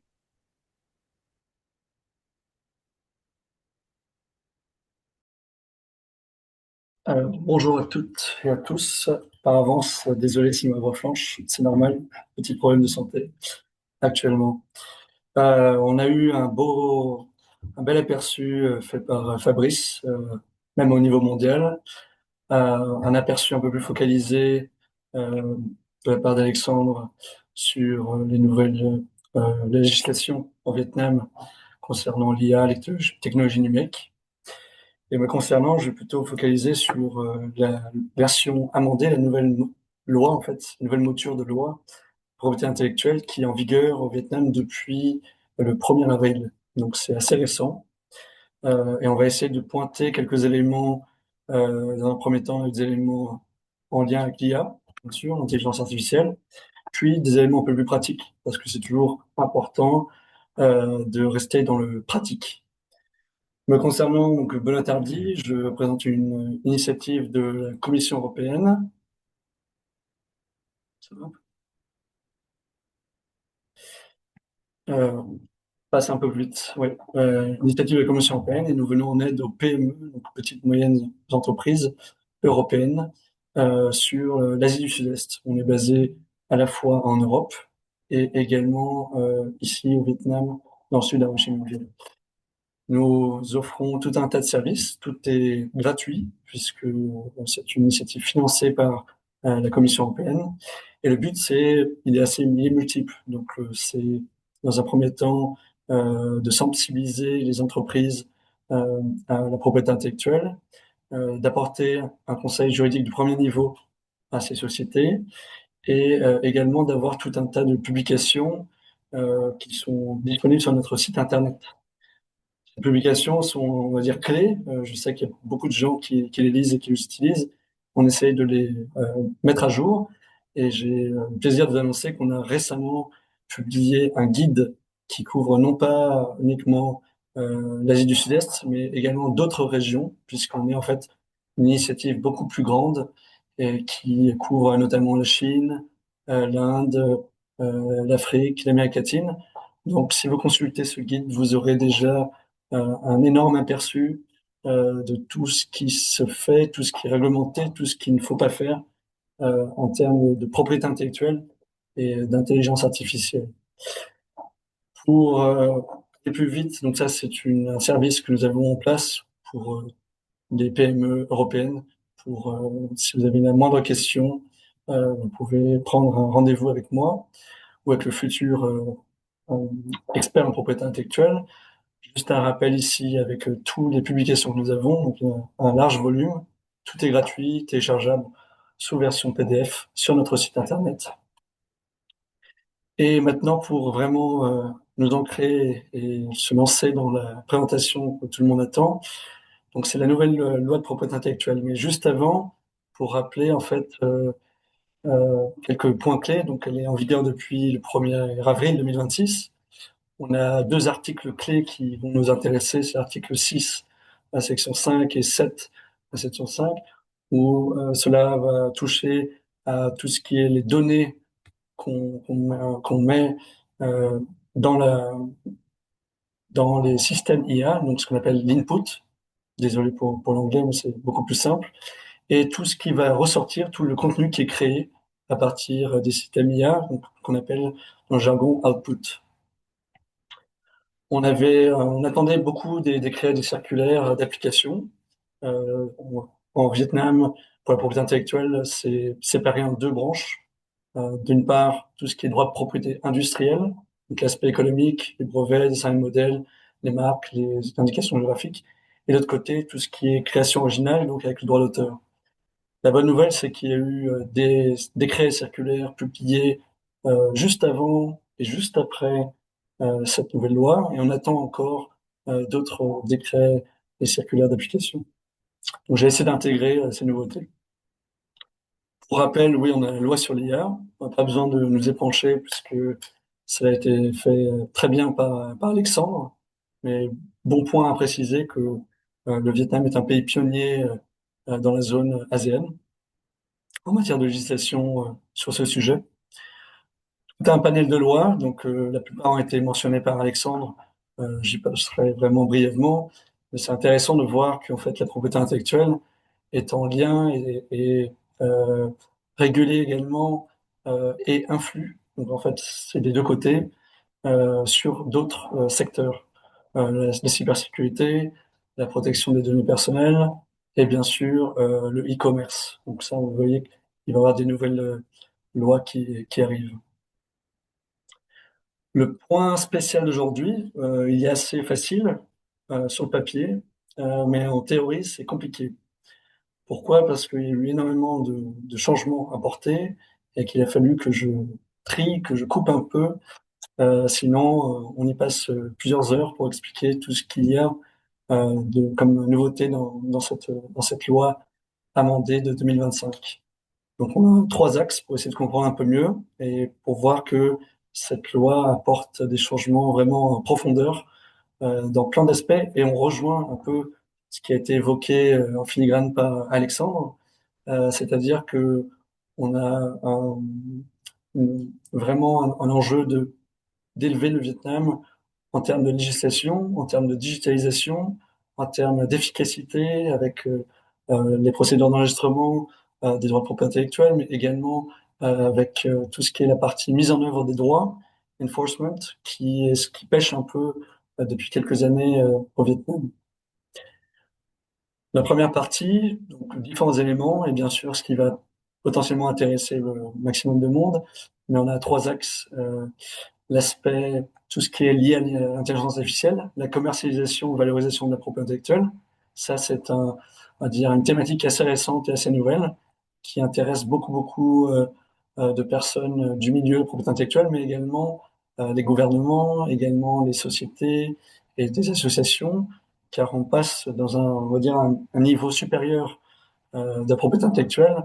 On ne sait pas simplement se protéger, mais c'est vraiment utiliser à 100% la propriété intellectuelle et générer des profits ou transférer des droits, donner des licences d'utilisation et également lever des fonds pour les sociétés.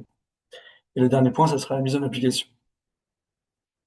Brièvement, donc je mentionnais, on a eu juste avant la mise en œuvre de la loi, donc c'était le 31 mars, on a eu un décret et une circulaire, donc c'est sur la partie gauche de l'écran, et ça c'était vraiment pour apporter plus de précision concernant les droits de propriété industrielle, avec un gros focus sur les marques. La partie droite, du coup, c'est un décret récent, ça c'était du 6 avril, qui a été, qui est entré en force le 9 avril. Ça, c'est vraiment la pierre d'angle, c'est pour tout ce qui est lié propriété intellectuelle et droit d'auteur.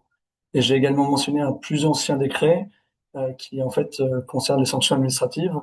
Et ça, c'est pour juste évoquer qu'il y a un nouveau en fait décret qui va le remplacer et qui est en cours de discussion bon, qui n'est pas encore en vigueur. Brièvement, donc une partie output. On a le décret 100 et le décret 134. J'ai essayé de mettre ensemble ces deux décrets puisque on va avoir des éléments qui sont couverts par l'un et par l'autre. On a cette notion qui a été évoquée par Fabrice, également un peu par Alexandre, c'est l'humain. Si on n'a pas de contribution essentielle ou substantielle de l'humain, il est difficile d'attribuer une protection à titre de propriété intellectuelle pour une création.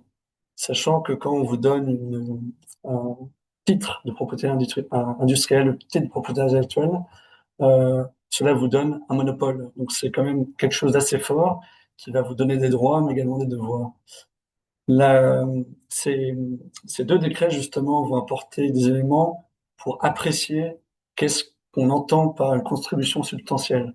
Donc, il y a différents éléments, je les ai notés, fourniture, le choix des données, les prompts, comment ceux-ci sont formulés, l'évaluation, la sélection, la révision, l'interférence, donc tout ce qui après va être généré par l'intelligence artificielle, et le fait également de prendre une décision. Ça, c'est, on va dire, un utilisateur humain qui va prendre plutôt la décision, qui va justement euh, envoyer l'intelligence artificielle vers on va dire, une vision plutôt qu'un autre. C'est tout un travail en fait de révision. et d'accompagnement d'IA. Pour le droit d'auteur, donc ce qui est important, c'est que cette contribution substantielle, elle est vraiment très stricte et elle s'applique notamment pour les brevets des modèles, mais moins pour les marques. Donc on peut tout à fait avoir des marques qui pourraient être créées par l'IA. Par contre, quand il s'agira de déposer, ça a été rappelé par Fabrice, et c'est quelque chose au niveau mondial, il faut vraiment avoir un titulaire, un déposant qui soit une personne humaine. Le deuxième point que je voulais mentionner, c'est concernant le droit d'auteur. Donc ça, c'est également mentionné dans le décret. Il y a un devoir de déclaration concernant l'utilisation de l'IA. Donc ça, c'est un devoir. Par contre, on peut être amené dans le cadre d'un litige par les autorités à ce qu'il faut apporter des preuves comme quoi soit l'IA n'a pas été utilisée, soit l'IA a été utilisée.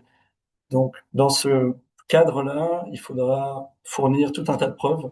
Et il y a eu déjà des éléments qui ont été mentionnés dans le décret.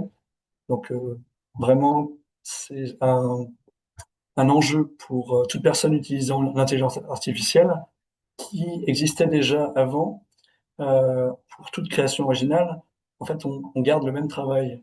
Il va falloir sauvegarder toutes les étapes de la création, sauvegarder un tas d'éléments qui sont identifiables à une à une date T.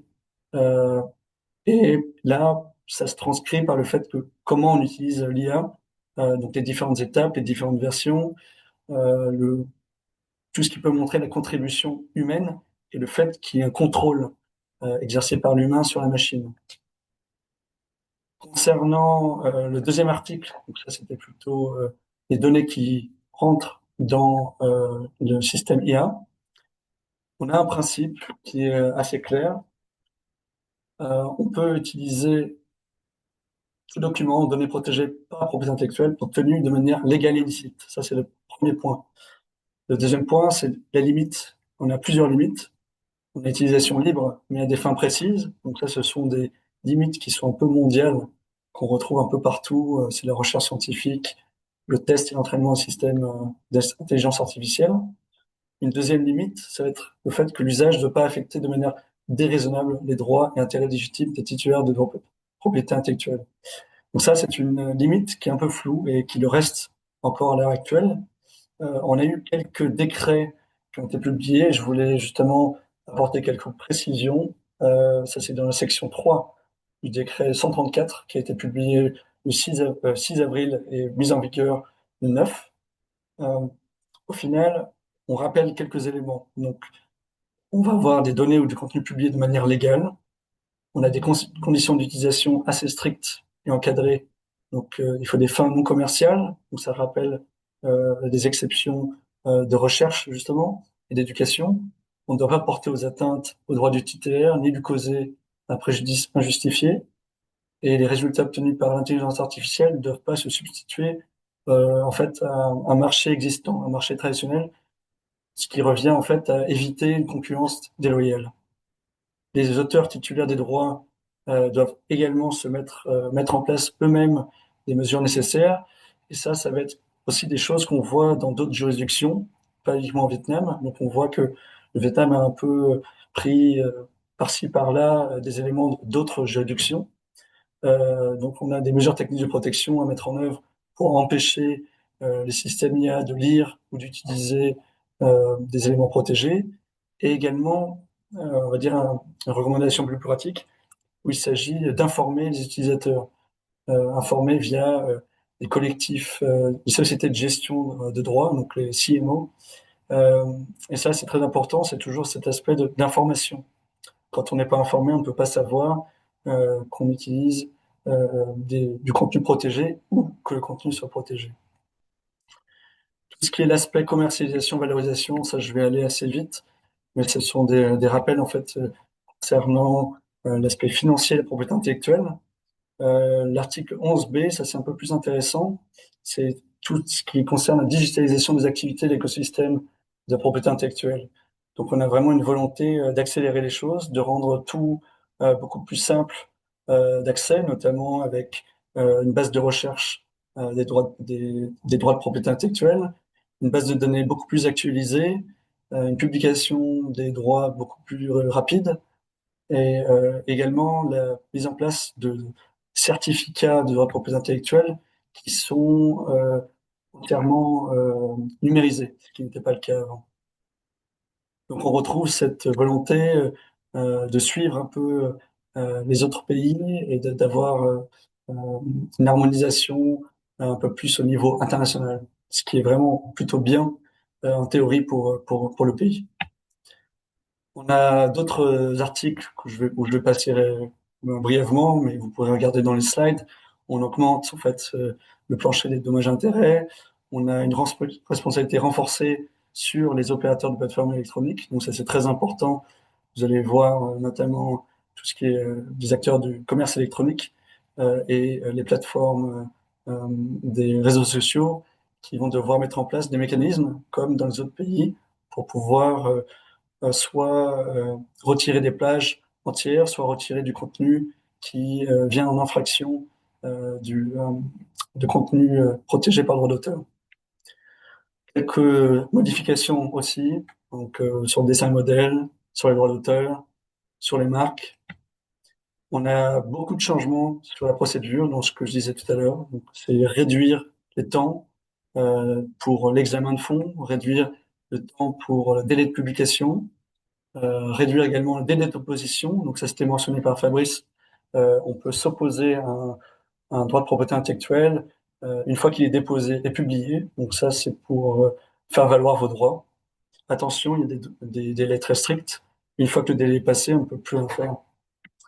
Et d'autres délais également avec les objections et le paiement des taxes. Donc dans l'ensemble, tous ces délais ont été réduits pour un maximum d'efficacité. Derniers éléments sur la procédure. Donc, on a eu aussi une clarification des cas quand vous avez des droits antérieurs qui protègent un même objet. Très important. Je voulais souligner que on attend toujours les futurs tribunaux spécialisés en propriété intellectuelle qui seront basés à Hanoï et à Ho Chi Minh, et une simplification au niveau des lettres d'autorisation, donc les power of attorney, les pouvoirs, les pouvoirs, et ça, on va avoir du changement encore avec une simplification et assouplissement en septembre prochain. Pour terminer, quelques recommandations pratiques, parce que c'est bien beau d'avoir des nouvelles lois, d'avoir des nouveaux décrets. Le plus important, c'est toujours de contacter un expert en propriété intellectuelle. Euh, c'est un domaine qui est assez spécifique, qui est très différent des autres branches du droit. Donc, il faut vraiment quelqu'un de spécialisé. Le deuxième point, c'est qu'il faut toujours préparer sa stratégie en amont. Ça ne s'improvise pas. Dès la première protection dans votre pays, il faudrait après penser à la stratégie de protection globale. Une troisième recommandation qui vient en fait en appui avec ma présentation, si vous avez bien suivi, on collecte tous les documents, les informations, tout ce qui est en lien avec le processus créatif. Très important à l'heure actuelle avec l'intelligence artificielle, mais également très important si vous travaillez avec des consultants, si vous travaillez avec des service providers, avec des entreprises tierces et même des stagiaires. Il faut vraiment conserver tous ces éléments en interne et les organiser de façon à, en cas de litige, pouvoir ressortir la titularité de vos droits. Quatrième recommandation, on protège ses droits de propriété intellectuelle avant de pénétrer un nouveau marché. Ça, c'est très important, surtout à l'heure actuelle où on est dans un monde digitalisé et où les choses peuvent aller très vite. On n'a plus vraiment cette notion de frontières. Donc, dès que vous êtes exposé, on va dire, soit dans le monde physique ou le monde virtuel, on pense au plus vite. Normalement, il faut le faire avant, mais au plus vite à se protéger. Protéger une marque, protéger un dessin et modèle, protéger un brevet. Un cinquième point, on vérifie les droits antérieurs. Ça, c'est très important car certains droits de propriété intellectuelle ne peuvent pas être enregistrés si il y a d'autres droits antérieurs existants. Un sixième point, on fait attention au premier dépôt. Ça, c'est notamment pour la marque, où c'est très important, et les brevets. On surveille ce que font ses compétiteurs, ce qui existe sur le marché, donc sur Internet, sur les réseaux sociaux, sur les bases de données, sur les plateformes e-commerce. On active une surveillance mondiale de marque. Ça, c'est très intéressant puisque cela vous permet d'agir au plus vite. Et maintenant qu'on a vraiment, on va dire, un flou entre le monde physique et virtuel, c'est là où il est important d'avoir un œil vraiment partout dans le monde pour savoir qui fait quoi, à quel moment, et pouvoir réagir au plus vite si jamais quelqu'un, par exemple, enregistre votre marque ou a un logo très similaire qui enfreindrait votre droit d'auteur. On t'informe des spécificités locales, donc ça c'était le but aujourd'hui, d'essayer de vous transmettre un peu d'informations sur différentes juridictions. Et le dernier point, on vérifie la conformité. Ça c'est quelque chose de, on va dire, faire en régulier, en vraiment tout au long de la vie d'une société, la conformité des contrats avec le droit et la pratique locale. Ça, vous l'aurez compris, c'est lié au fait que la propriété intellectuelle évolue. Donc aujourd'hui, on vous fait ce webinaire en vous expliquant des règles, et peut-être que dans quelques semaines, il y aura des nouveaux décrets, peut-être qu'il y aura des nouvelles circulaires, peut-être qu'il y aura également des nouvelles lois à Singapour ou dans d'autres pays. Euh, Au niveau de l'Union européenne, on a également beaucoup de changements sur toutes les directives, les règlements. Donc on a à l'heure actuelle une tendance globale à essayer de simplifier la réglementation pour aider les entreprises et des utilisateurs. Voilà. J'espère que ça a été clair. De toute façon, maintenant, nous sommes disponibles pour traiter toutes vos questions. Merci beaucoup, Benoît. Donc, nous avons entendu tous les trois intervenants, les trois présentations très intéressantes, enrichissantes. Nous avons dépassé presque l'heure programmée et nous sommes à 10h25 maintenant, mais j'espère que nous pouvons rester plus longtemps pour les questions-réponses s'il y a des questions posées. D'abord, je vois une question posée dans le chat par Esmaki Nawan. Esmaki, est-ce que vous pouvez prendre la parole directement, parler un peu de votre question?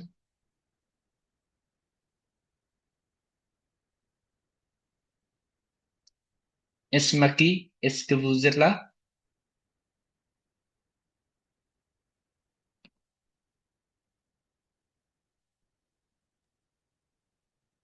Sinon, pour gagner du temps, on peut lire la question nous-mêmes, hein. Oui, donc elle ne réagit pas. Pas de problème.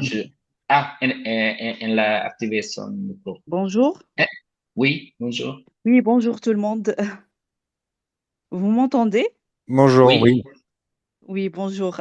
Je vous remercie pour l'initiative. Vraiment, c'est très, très important. En fait, je me présente, je suis Nawel. J'étais ancienne volontaire de la francophonie en mission à l'université de Hanoï. Et actuellement, je suis intéressée par le tourisme digital et notamment les startups dans ce domaine. J'ai déjà, en fait, postulé, j'ai déjà partagé ma question. Donc, c'est adressé à Monsieur Perroneau. Oui, Esmaki, merci pour votre question. Oui. Je vais vous donner juste mon éclairage par rapport à la situation en France. On va dire, les bases de données bénéficient en France d'une double protection, une protection par le droit d'auteur et une protection par un droit spécifique qui s'appelle droit sui generis. La protection par le droit d'auteur, elle va porter sur le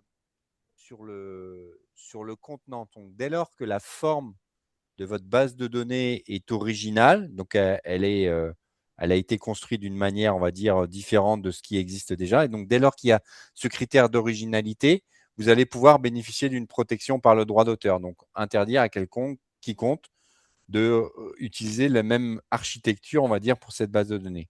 Et après, sur le contenu de la base de données, c'est là qu'en France, il existe un droit spécifique qui permet de protéger, on va dire, l'investissement que vous auriez pu réaliser en temps, en argent, pour constituer, on va dire, ces données qui vont être le cœur de cette base. Et donc, vous allez pouvoir en interdire, on va dire, l'extraction, l'utilisation des données sans votre autorisation. OK? Et ceci de manière, on va D'accord. dire, substantielle.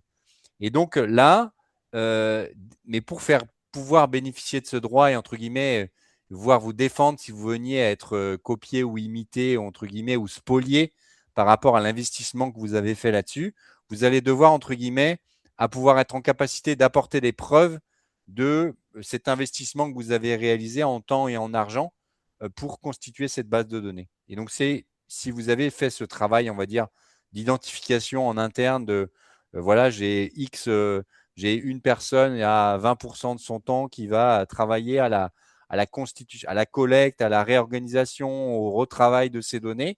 Ben, ça, il faut, entre guillemets, le matérialiser et apporter des preuves par rapport à cet investissement que vous aurez pu faire. Et donc, si vous veniez à être, entre guillemets, spolié par rapport à ce contenu, et ben là, vous pourriez, entre guillemets, vous défendre sur cette base-là. Donc, je ne sais pas si ça répond, on va dire, totalement à votre question, mais en tout cas, par rapport à la protection des bases de données, c'est ça que moi, je pouvais vous donner, on va dire, en partager avec vous sur, on va dire, les 12 outils possibles, le droit d'auteur d'un contenu sur l'architecture de cette base, dès lors que cette architecture est originale. Et donc là, elle peut Mhm. bénéficier d'une protection par le droit d'auteur. Et comme vous le savez, en matière de droit d'auteur, hein, la protection naît de la création, donc il n'y a pas besoin de faire de démarche d'enregistrement comme un brevet, une marque, un dessin modèle, même si on vous Mhm. encourage à avoir des preuves certaines de création par rapport à ce travail que vous avez pu faire. Notamment en France, il existe un outil qui s'appelle l'enveloppe solo qui permet, pour un coût modique, d'enregistrer une création. Et de l'autre côté, il y a la partie contenant. Là, dès lors que vous avez investi du temps et de l'argent à la constitution, le contenu, pardon, vous avez investi de l'argent à la constitution de ces données, et ben là, il faut essayer aussi là, de matérialiser de manière concrète cet investissement que vous auriez pu faire pour pouvoir, entre guillemets, si vous veniez à être spolié, vous défendre et apporter des preuves de, de l'investissement que vous avez pu faire dans ces bases de données. D'accord. Merci beaucoup, je comprends. Merci beaucoup. C'est gentil. Mais Merci infiniment. si je peux, Bien. j'ai trois points très brefs. Le premier, c'est Fabrice a tout déjà résumé, mais le plus important, c'est quelle est la juridiction et est-ce que la donnée est protégeable, oui ou non? Parce que les données brutes, on ne protège pas. Deuxième point, après, c'est sur euh, l'open data. Donc, l'open data, c'est pas quelque chose qui est totalement libre. On peut poser des règles et c'est en fait, par exemple, si c'est une ville qui met en open data des données, on peut mettre des licences d'utilisation très strictes pour, par exemple, tout ce qui est l'utilisation commerciale, pour tout ce qui est, on va dire, l'aspect touristique, comme c'est mentionné et ce qu'il faut, c'est aller au plus vite. Donc, c'est pas attendre de voir que les gens utilisent et fassent un peu ce qu'ils veulent. C'est vraiment d'informer en amont. Voici les règles. Euh, et il faut préciser l'usage commercial et préciser les contours de la licence d'utilisation de tout ce qui est protégé, même à titre open data. Voilà. Merci Merci beaucoup. infiniment.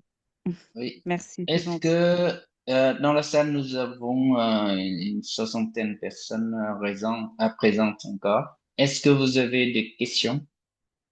Euh, Quý thầy cô trong phòng họp chúng ta đang có mặt, chúng ta có câu hỏi nào khác không? Chúng ta sẽ ưu tiên cho những người nói trực tiếp. Madame Linh, Oui, monsieur, en fait. Monsieur. Ah, d'accord. Ouais, bonjour à toutes et à tous. Merci à nos intervenants avec les présentations qui sont très intéressantes. J'ai une petite question pour Monsieur Perronneau aussi. Vous avez évoqué dans votre présentation que en droit français, les programmes d'ordinateur ne sont pas considérés comme invention et donc ne sont pas protégés par un brevet, n'est-ce pas? Donc, pourriez-vous expliquer pourquoi cette approche de la France et s'ils ne sont pas protégés par brevet, quel mécanisme appliquer pour protéger ces programmes, s'il vous plaît? Merci. Merci pour la question. En fait, les brevets, les logiciels en tant que tels ne sont pas protégeables par brevet. C'est-à-dire ce qui est, c'est dès lors qu'ils sont intégrés dans une solution technique à un problème technique que là, on pourra envisager une protection par brevet. Mais le logiciel en tant que tel ou le programme d'ordinateur n'est pas protégeable par brevet. Mais par contre, il y a tout un tas aujourd'hui d'inventions, donc de solutions techniques à des problèmes techniques qui bénéficient d'une protection par brevet, mais elles s'intègrent dans un ensemble plus global. Et c'est en ça que l'intelligence artificielle peut l'être aussi de manière indirecte, dès lors qu'elle s'intègre dans une solution technique plus globale où le logiciel ou le système d'IA est un élément de la solution technique qui va permettre d'apporter une solution nouvelle et inventive à une problématique qui a déjà été identifiée. Après, en matière de logiciel ou de programme d'ordinateur, il y a l'outil, on va dire, de protection traditionnelle, c'est le droit d'auteur. On va dire, on va considérer que le code, la manière dont vous allez coder, constitue, on va dire, une œuvre de l'esprit au même titre qu'une chanson, qu'un poème, qu'une musique, etc., dès lors qu'elle est empreinte de la personnalité de l'auteur, donc en l'occurrence du programmeur. Donc ça veut dire que là, vous allez protéger par le droit d'auteur la forme et non pas la fonctionnalité. C'est-à-dire que si quelqu'un met en œuvre une solution équivalente par un logiciel, mais qui code de manière différente, vous ne pourrez pas agir en contrefaçon sur la base du code que vous avez réalisé, puisque quelqu'un aura codé de manière différente. Mais le droit d'auteur ne protège que la forme, mais ne protège pas la fonctionnalité. Donc, c'est souvent la combinaison à la fois, alors, pour voir si c'est possible, mais en tout cas, c'est la combinaison du droit d'auteur et du brevet qui va permettre peut-être de protéger une solution technique à un problème technique mettant en œuvre un logiciel ou un programme d'ordinateur. Si ce logiciel ne peut pas s'intégrer dans une solution technique à un problème technique, là, vous ne pourrez pas déposer par brevet. Donc, vous pourrez éventuellement bénéficier d'une protection par le droit d'auteur sans rien faire ou en faisant un dépôt d'enveloppe solo pour avoir une preuve certaine et une date certaine de création, par exemple. Mais là, vous ne serez protégé que sur la forme, vous ne serez pas protégé sur la fonction que va vous permettre de réaliser, on va dire, ce programme d'ordinateur. Je ne sais pas si ça répond à votre question. Ouais, je comprends. Merci beaucoup. Et Benoît, peut-être Pour moi, c'est compléter. clair. Oui. Ouais. J'ai rien à rajouter, c'est très clair, Fabrice.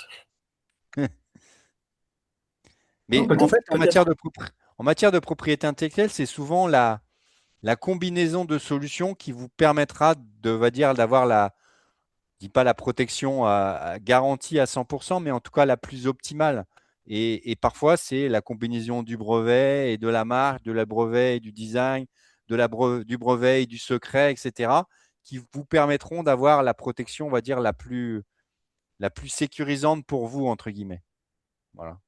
Et le brevet n'est pas, on va dire, ce qui va tout résoudre. Donc, il y a la multiplication des couches de protection avec différents droits, mais peut-être que ce qu'a dit Fabrice, c'est que peut-être qu'il y a d'autres droits qui sont mieux, qui vont mieux protéger votre solution, surtout.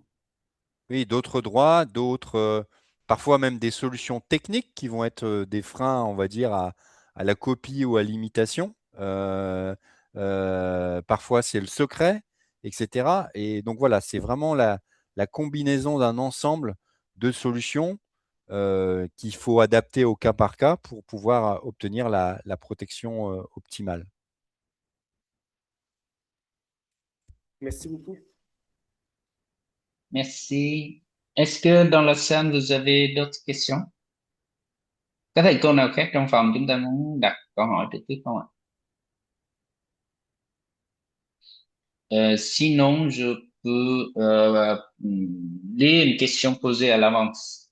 Il y a plusieurs questions qui ont été posées, mais l'une parmi ces questions, je crois que c'est déjà abordé dans la présentation de Fabrice, mais vous pouvez faire une réponse courte pour confirmer ce point. Qui est titulaire des droits sur un contenu généré par l'IA, l'utilisateur, le développeur du modèle ou personne. Bah oui, mais on a dit qu'en fait, voilà, la question aujourd'hui, c'est que l'IA ne peut pas être un titulaire sur la création. Donc, c'est forcément une personne qui a travaillé sur cette IA, avec cette IA, pour constituer ces éléments-là qui sera potentiellement le titulaire. Voilà. Après, c'est quelle est la part, on va dire, quelle est la contribution, on va dire, de la machine et quelle est la contribution de l'homme aujourd'hui à l'obtention de ce résultat. Donc la Merci. réponse n'est pas forcément simple. Et Ouais, si je peux ajouter, on peut faire un rapprochement avec la photo. C'est pareil, c'est un outil mécanique utilisé. Comment définir qu'est-ce qui est vraiment original? Tout ça, c'est le tribunal qui, au final, va devoir trancher qu'est-ce qui est original, pas original, qu'est-ce qui a été copié ou pas copié. Et ce sont des questions qui sont vraiment très complexes. Et c'est impossible ouais, de répondre noir ou blanc, comme ça. Et ouais, la notion d'originalité elle est importante, c'est-à-dire on y retrouve l'empreinte de l'auteur. Je peux juste évoquer un cas dont j'avais eu connaissance, c'était quelqu'un qui avait mis en place, qui avait développé, on va dire, sur un site web des solutions dans le domaine du cyclisme et qui, pour illustrer, on va dire, son domaine d'activité sur son site web, avait repris une photo qu'il avait trouvée sur Internet et avait utilisé cette photo. C'était la photo l'intérieur d'un vélodrome, en fait, on voyait. Et avait réutilisé cette photo pour en faire une illustration de son site web qui était dans le domaine du cyclisme. Et comme vous le savez, aujourd'hui, il y a des outils qui traquent, on va dire, les photos qu'on retrouve sur le site Internet. Et bien sûr, il avait pris cette photo sur Internet sans s'assurer qu'elle était libre de droit. Et si elle n'était pas libre de droit, elle n'était pas rapproché, on va dire, de l'ayant droit ou de son représentant pour verser les quelques euros permettant l'usage de cette photo sur son site web. Et donc, le tracker a identifié la photo. Donc, il a reçu, ce commerçant, on va dire en ligne, a reçu un courrier d'un organisme lui indiquant qu'il avait enfreint le droit de copyright sur cette photo parce qu'il n'avait pas demandé à l'auteur l'utilisation de cette photo sur son site web. Et en fait, la défense a été, alors bien sûr, il a pris peur, etc. Et en fait, la défense a été de dire que en fait, cette photo-là n'avait rien d'original, c'est-à-dire que c'était une photo de l'intérieur d'un vélodrome, mais il n'y avait pas de mise en perspective particulière, d'approche particulière qui faisait que cette photo-là était originale. Donc la défense qu'il a utilisée, c'était de dire il n'y avait pas en réalité de droit d'auteur sur cette photo puisque on ne pouvait pas y trouver une certaine originalité, donc une empreinte du photographe qui est l'auteur par rapport à ça. Et donc son moyen de défense a été de dire que cette œuvre n'était pas originale, donc elle n'était pas protégée par le droit d'auteur. merci. Est-ce que, est-ce qu'il y a d'autres questions posées à Laurent? Có thầy cô nào chúng ta muốn phát biểu để đặt câu hỏi trực tiếp không ạ? Hoặc thảo luận bằng lời. Bon, je continue avec les questions écrites. Comme beaucoup de participants sont universitaires, plusieurs questions posées sur le métier d'enseignant et chercheur universitaire. Comment protéger le résultat de recherche scientifique à l'ère de l'IA, notamment dans les publications académiques internationales? Je fais toutes les trois questions, comme ça vous pouvez. Quelle bonne pratique adopter pour respecter la propriété intellectuelle lors de l'intégration de l'IA dans la recherche universitaire ou dans l'enseignement? Et quelles sont les implications éthiques de l'usage de l'IA dans la création et la diffusion des savoirs académiques? Voilà. En gros, les trois questions qui représentent les attentes, les questionnements des enseignants et des chercheurs universitaires. pense que les deux premiers points, c'est facile de répondre. La dernière question, tout ce plan éthique, éducation, ça, c'est quelque chose qui n'a rien à voir avec la propriété intellectuelle ou le droit. Les deux premiers points, pour moi, c'est assez facile. C'est toujours le même. C'est informer l'audience, informer qui va lire le contenu, qui va utiliser le contenu. Donc, qu'est-ce qu'on peut faire, pas faire. Former, éduquer son équipe, éduquer l'université, euh, vraiment éduquer un maximum de personnes à également ce qu'on peut faire, ne pas faire avec du contenu qui est en fait soit protégeable, soit non protégeable, soit qui est peut-être ce qu'on mentionnait tout à l'heure aussi, tout ce qui est libre de droit, open source, open data. Euh, le plus important, c'est, je pense, c'est l'information. Après, on va vraiment avoir besoin de bons outils informatiques. Ça, c'est essentiel. Je sais qu'il y a beaucoup déjà de solutions disponibles qui permettent soit en fait de rendre illisible un document ou un contenu. C'est-à-dire que même sur un système IA, il ne sera pas capable euh, de lire, d'apprécier l'entièreté du contenu. C'est ce qu'on faisait traditionnellement également avec, par exemple, des mentions confidentielles ou des mentions avec le R pour les marques enregistrées, le C pour le copyright. Et en fait, on revient au même principe de base qu'on essaye de faire évoluer, et c'est informer des tiers, informer le public, attention, ce contenu est protégé. Si la personne outrepasse ces mesures, ils sont déjà en infraction et après on pourra mettre en place, on va dire, ce que dit la loi. Ce qu'il faut savoir aussi, c'est que on a de plus en plus des cas d'IA qui sont copiés par d'autres IA, ce qu'on appelle le principe de distillation aussi, et qui s'entraînent à partir de données qui ont déjà été utilisées par d'autres et qui ont été, en fait, qui sont des contenus originaux protégés par le droit d'auteur. Donc on arrive en fait dans un espèce d'espace avec des normes assez floues et des barrières en fait assez poreuses. Ce qu'il faut, c'est vraiment si c'est votre contenu universitaire, et, je pense qu'il faut vraiment encadrer au maximum et informer. Donc encadrer avec des mesures de protection, encadrer avec peut-être des contrats pour les collaborateurs et toute utilisation qui est faite par un tiers, il faut aussi l'encadrer. Voilà, ça c'est plutôt des éléments généraux. Je vois qu'Alex, tu veux peut-être...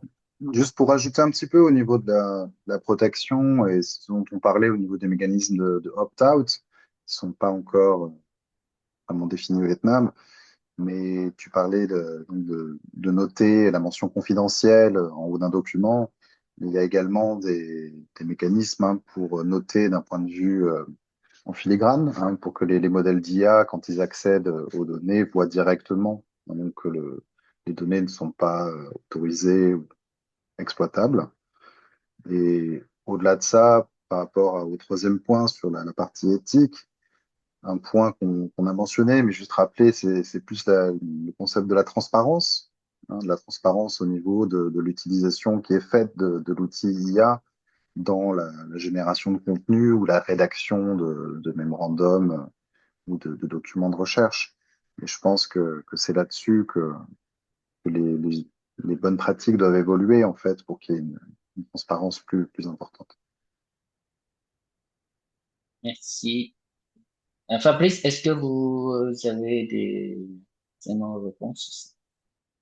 Moi, sur la partie publication scientifique et technique, je parlais plus. Mon point de vue était plutôt lié au fond qu'à la forme, et rappeler que dans le domaine scientifique et technique, je sais que je connais pas bien les systèmes, on va dire, dans les pays hors de France, mais aujourd'hui, je sais que un moyen d'évaluation important des chercheurs en France, c'est les publications qu'ils vont faire.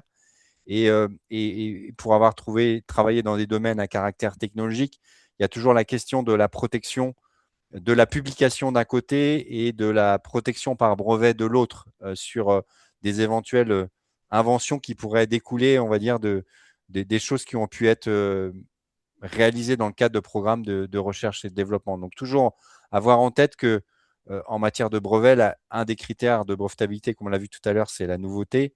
Et donc, c'est l'absence de tout précédent scientifique, l'absence de tout précédent. Et donc, une publication scientifique et technique peut être un élément remettant en cause ce critère de nouveauté. Donc, toujours se poser la question de est-ce que la solution est-ce que découlant, on va dire, de ces travaux de recherche scientifique et technique, il pourrait avoir matière à brevet?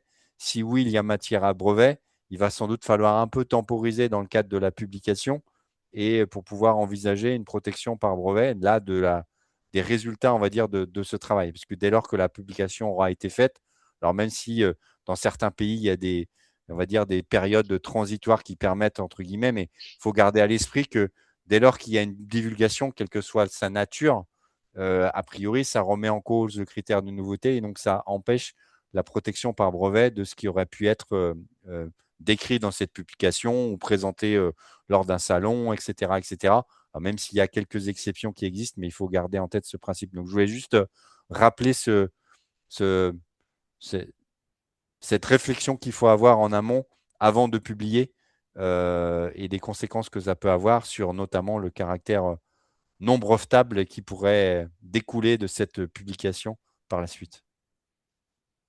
Merci. Une autre question concernant aussi la recherche, mais peut-être plus spécialisée dans le domaine de la santé. Quelles règles de propriété intellectuelle et de protection des données s'appliquent à l'usage de l'IA en santé? Diagnostic, modèles cliniques, données patients, etc.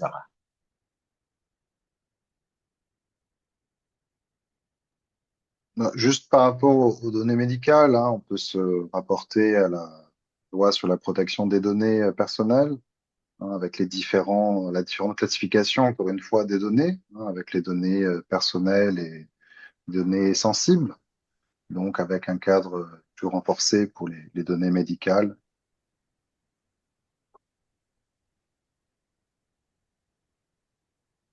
En fait, le domaine d'activité ne change pas la réponse. Oui, par rapport à l'IA, oui, il y a des secteurs plus ou moins, on va dire, sensibles, mais l'IA s'applique à tous les secteurs. Donc les recommandations vont être sensiblement les mêmes. Ça couvre tous les secteurs. D'accord, merci. Ouais. Est-ce qu'il y a d'autres questions? Dans la salle, si vous voulez parler en anglais, en vietnamien, c'est encouragé. Trong phòng chúng ta có ai muốn đặt thêm câu hỏi không? Chúng ta có thể nói bằng tiếng Anh, chúng ta có thể nói bằng tiếng Việt để ờ, chúng ta phát biểu nêu câu hỏi trong vài phút cuối cùng của buổi hôm nay. Il n'y a pas de réaction. Peut-être une dernière question de ma part, personnellement. C'est une question de curiosité. Si jamais j'obtiens un brevet vietnamien pour protéger, voilà, une invention de ma part sur le territoire du Vietnam. Et si quelqu'un en Chine ou dans un autre pays qui copie l'idée pour faire un produit commercial ailleurs, hors du territoire vietnamien. Comment voilà, mon invention peut être protégée? Je te laisse répondre, Benoît, ou j'y vais? Combien d'heures combien d'heures avons-nous pour répondre à la question? Moi, je peux juste partager un point qui est la clé de base, l'angle de voûte de propriété intellectuelle, c'est la territorialité. Si votre brevet ne protège que le Vietnam, malheureusement, vous avez très peu d'armes pour vous protéger en dehors du Vietnam. C'est là où, dans mes slides, les recommandations pratiques, c'est de vraiment surveiller sa stratégie de protection. Comment on fait et ça, c'est assez compliqué, c'est complexe parce que au moment où on développe un produit ou une procédure, on n'a peut-être pas forcément déjà en tête les marchés pour lesquels on va devoir se protéger ou peut-être dans lesquels on va commercialiser son invention. C'est pour ça que le droit donne un certain nombre de mois à partir du dépôt. Donc au Vietnam, après, vous pouvez transformer en un brevet international via des mécanismes un peu spécifique. C'est assez strict, il y a beaucoup de délais, donc il ne faut pas se rater. Mais il y a une possibilité de étendre sa protection. Ça marche également pour les marques. Euh, pour les brevets, je parle vraiment d'une manière, on va dire, simplifiée, car c'est vraiment très strict. Euh, après, quand on va sortir d'une juridiction où on n'est pas protégé, donc par exemple si c'est copié dans un pays voisin, on va avoir très peu d'armes pour se défendre, sauf si on a des éléments de preuve qui permettent de montrer que peut-être que la personne était au Vietnam, que peut-être que c'est un ancien collaborateur, peut-être que c'est quelqu'un qui a obtenu des informations d'une manière ou d'une autre et qu'il y a de la mauvaise foi derrière ou qu'il y ait eu une infraction d'un contrat. C'est une question qui est très complexe, la protection et la mise en œuvre. Ouais. Ouais, juste, Dai, pour compléter ce qu'a dit Benoît, c'est que un brevet, c'est un droit qu'on vous donne sur un territoire donné pendant un temps donné, maximum 20 ans, pour interdire à quiconque de fabriquer, d'utiliser, commercialiser la solution technique aux problèmes techniques que vous avez développé et donc que vous avez protégé. Donc, et comme le disait Benoît, c'est un droit territorial. Donc, si votre brevet, il ne concerne que le Vietnam, eh bien, vous avez cette possibilité d'interdire la fabrication, l'utilisation, la commercialisation de cette solution qu'au Vietnam. C'est-à-dire qu'avec votre brevet vietnamien, vous n'interdisez pas qu'un Chinois fabrique en Corée et vende en Europe la même solution que vous. Mm. Et donc, la grande différence avec la marque, par exemple, c'est qu'à une marque, vous pouvez la déposer à n'importe quel moment. Aujourd'hui, vous développez votre business au Vietnam et dans 2 ans, vous allez développer votre business au Kenya. Et donc, vous pourrez déposer votre marque au Kenya dans 2 ans ou dans 5 ans en Tanzanie. Il n'y a pas de problème. Par contre, en matière de brevet, il y a, comme le disait Benoît, il y a un timing et vous pouvez d'abord vous déposez d'abord brevet dans un pays. Souvent, on dépose dans son pays. Et après, au bout de 12 mois, on doit décider ou pas est-ce qu'on va étendre à l'étranger.